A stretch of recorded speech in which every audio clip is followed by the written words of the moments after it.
آپ سے خالی کروا لیتا ہے.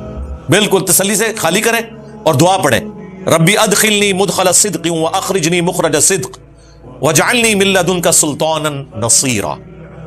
اور یہ میں آپ کو پریکٹیکل بتاؤں, میں نے یہ دعا مانگی ہوئی ہے اور اللہ نے بہت بڑا انعام دیا الحمدللہ. 2017 میں جب مجھے پہلی دفعہ آفس کی طرف سے لیٹر ملا کہ جی اس طرح سیکیورٹی ایشوز ہیں تو آپ ریٹائرمنٹ لے لیں اور آپ کی سیکیورٹی ریووک کی جا رہی ہے, مجھے ڈائریکٹر نے بلا کے, وہ بیچارہ ڈرتے ڈرتے میرے ہاتھ میں پکڑا رہا تھا کہ یہ کیا ہوا جائے. مجھے کیا پتا تھا میرے لیے اللہ نے فیصلہ کیا کیا ہوا ہے. ہمیں تو یعنی وہ مکی زندگی سے مدینے کی زندگی میں اللہ تعالیٰ داخل کر رہا تھا. اس سے پہلے تو آپ کو پتا ہے کہ کام کا والیوم کیا تھا. ہمارے تو 1 لاکھ بھی سبسکرائبر نہیں تھے, ویورشپ بھی اتنی نہیں تھی. ایک دن مجھے فرحان بھائی نے بتایا کہ جی 80,000 لوگوں نے اس مہینے ہمارا چینل وزٹ کیا ہے, ایک مہینے. میں نے کہا یار 80,000, ہمارے درس میں اس وقت 80 لوگ ہوتے تھے, 80,000 مہینے میں. اور آج اللہ کے فضل سے روزانہ 3 لاکھ 4 لاکھ 5 لاکھ بعض اوقات 8-9 لاکھ بھی لوگ ہمارا چینل, صرف آفیشیل چینل وزٹ کرتے ہیں, دوسرے چینل تو چھوڑ دیں. تو یہ ساری دعوت کی جو برکات اس بڑے لیول پہ پھیلی ہیں, اس کے لیے ان پٹ دینے کے لیے آپ کو ٹوٹلی وقف ہونا پڑتا ہے. تو میرے تو وہم و گمان میں نہیں تھا. ظاہر ہے 2008 میں کام شروع کیا تو 9 سال تک تو میں پیرلل میں لے کے چلتا رہا نا. 2017 تک جاب بھی کر رہا تھا, ویکینڈ پہ ریکارڈنگز ہوتی تھیں, دعوت کا کام چل رہا تھا. لیکن اب ہم دیکھتے ہیں وہ کام بہت تھوڑا تھا, اتنا بڑا کام ہونے والا تھا. لائیو سیشنز کا سلسلہ تھا, پوڈ کاسٹ ریکارڈ ہونی تھی, قرآن کلاسز بڑے لیول کے اوپر ریکارڈ ہونی تھی, پھر ایچ ڈی ریکارڈنگ شروع ہونی تھی 2016 میں شروع ہوئی.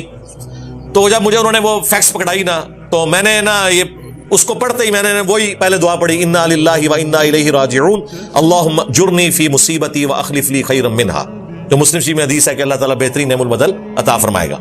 دوسری دعا میں نے یہ پڑھی تھی, ربی ادخلنی مدخل الصدق واخرجنی مخرج الصدق واجعلنی من لدنک سلطانا نصیرا.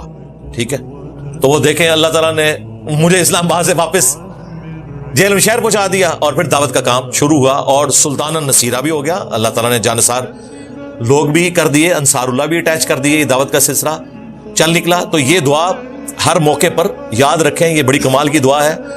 اور یہ اس تکلیف میں دعا ہے جب نبی علیہ السلام کو 52 سال جس شہر میں گزارے تھے, اس شہر کے لوگوں کی وجہ سے, اور لوگ وہ جو آپ پہ جان چھڑکتے تھے آج ان کی وجہ سے آپ نکل رہے ہیں. جو صادق اور امین کہتے تھے وہ آپ کو آج مجنون, ساحر اور شاعر کہہ رہے ہیں. نعوذ باللہ, کتنی تکلیف دہ چیز ہے.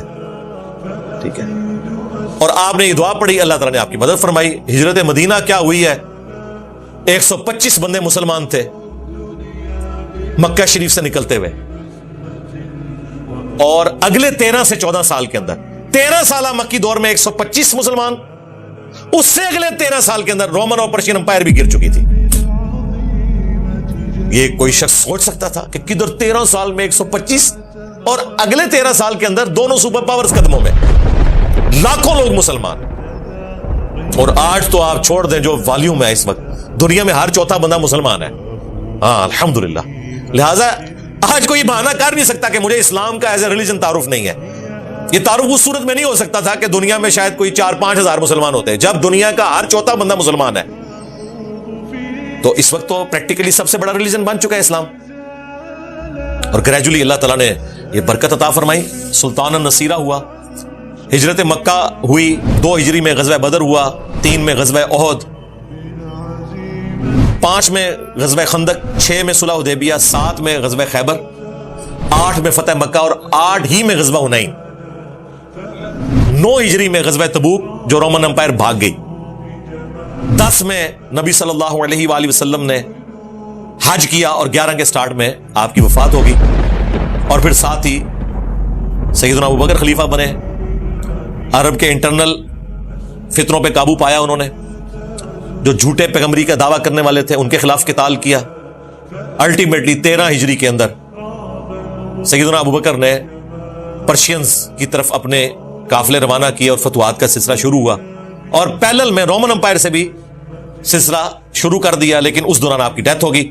تو آپ دیکھیں یہ جنگ قادسیہ اور جرموک دونوں 13 ہجری میں ہوئی ہیں, ایک ہی سال میں دونوں فارغ ہو گئے.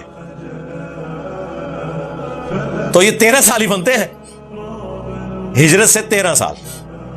1 اگست کے مہینے میں جنگ ہوئی, اور دوسری جا کے دسمبر کے مہینے میں. دونوں سپر پاورز فارغ ہو گئے. یہ اتنی غیر معمولی فتح. اور پھر آگے سلسلہ چلا, اور صرف یہ زمینی فتح نہیں تھی, دلوں کو فتح کیا. آج گلی گلی انقلاب آپ کو نظر آ رہا ہے. دنیا کا کوئی کونا نہیں جہاں پہ ایک اللہ کے ماننے والے نہ ہو, اس کے سامنے 5 وقت سر جھکانے والے نہ ہو. یہ اللہ تعالیٰ نے ایک ایسا معاملہ فرمایا جو غیر معمولی ہے. یہ انقلاب مسلسل جاری ہے. مسند احمد میں حدیث ہے, قیامت اس وقت تک قائم نہیں ہوگی جب تک کہ دنیا کے ہر گھر میں میری دعوت نہ پہنچ جائے, لوگ چاہتے ہوئے یا نہ چاہتے ہوئے اسے قبول نہ کر لیں. یہ بات تو کوئی سوچ بھی نہیں سکتا تھا. آج سوشل میڈیا کی برکت سے دنیا کے ہر گھر میں دعوت داخل ہو رہی ہے. ہماری جو یہ جین زی ہے اس وقت, ینگ پبلک, یہ زیادہ ریلیجس ہے ہمارے آباء و اجداد سے بھی. دین کا علم بھی ان کا ان سے زیادہ ہے. ہونا تو چاہیے تھا کہ قرب قیامت میں اور پرفتن معاملہ ہوتا, یہ ہونا تھا. لیکن نشت ثانیہ کے لیے بریک لگی, اور میں سمجھتا ہوں بریک جو لگی ہے نا وہ ورلڈ وار 2 ہے. یہاں سے پھر ریورس سلسلہ شروع ہوا ہے. مسلمان ملک بننا شروع ہو گئے, اور اس طریقے سے دوبارہ سے مسلمانوں کو آزادی ملی. اور اب آہستہ آہستہ امام محمد مہدی علیہ السلام کی طرف یہ قافلہ رواں دواں ہے. ہو سکتا ہے 200 سال لگیں, 300 سال لگیں, 500 سال لگیں, وہ اللہ کو بہتر پتہ ہے. لیکن ایک سلسلہ جاری ہے اس حوالے سے.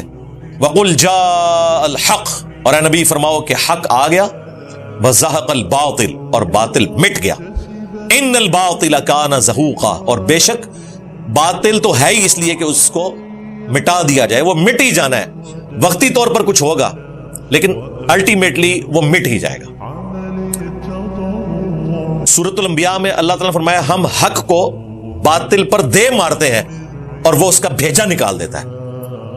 یہ بعض اوقات لوگ ہمیں بھی کہتے ہیں نا, آپ نیگیٹو ورڈز کیوں یوز کرتے ہیں, قرآن میں بھی استعمال ہوئے ہیں. حق کو باطل پر دے مارتے ہیں, وہ اس کا کچومر نکال دیتا ہے. تو آپ سے پوچھ کے قرآن نازل ہوتا